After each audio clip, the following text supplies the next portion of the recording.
What's up everybody, Coach Stubby here. Today I'll be taking you through how we would coach our Landmine squat thruster performance course. This is a great full body exercise where we're working on force production from the ground all the way to the overhead position in a vertical or semi-vertical plane.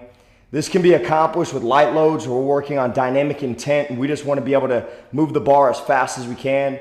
Or we can do it under heavy loads where we want to see if we can continue to accelerate that weight through the full range into that overhead position. How we would coach this is we want to make sure that we're feet straight under our frame facing the anchor point. We want to be standing at the end of the barbell. We want to hinge at the hips, bend at the knees, lowering myself down to the bar, and I want to grab and then pull it up into that front rack position.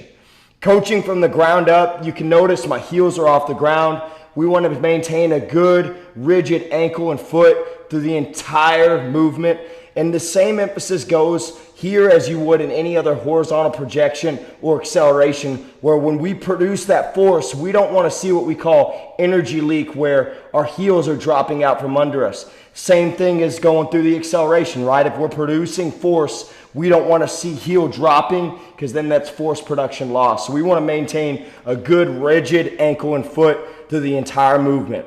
From here, I want to make sure that my back is flat, my hips are slightly behind my rib cage, and then the end of the barbell is off my chest slightly just to engage my upper back and shoulders, not allowing myself to round over in this slouch position. Okay, so from there, we're going to hinge at the hips, sitting all the way back until we hit depth, and then we will violently extend our hips, driving the bar into that overhead position, finishing biceps by ear at the top. Okay, again, we're hinging at the hips. I could add an isometric pause at the bottom for 2 seconds and then drive up, dynamically extending overhead, finishing biceps by ear.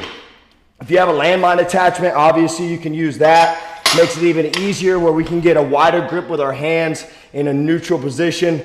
Again, feet straight under our frame, rigid ankle, sit hips back, hit depth, and violently extend overhead. You can hear the cue that we use with the kids, Money in the Bank. It should be clinking at the top. Okay, one more time, sitting back, hit depth, and then violently overextend. Notice I'm not allowing my hips to sag forward, getting that pressure into my low back. I want to maintain hips slightly behind rib cage with the emphasis of not seeing any bar speed loss into that overhead position. So it shouldn't be violent through the hips and then a slow press. We're trying to produce so much force out of the bottom that it just carries with momentum all the way into that overhead position, thinking almost push press. Give it a try with your athletes and let us know what you think. Until next time, thanks guys.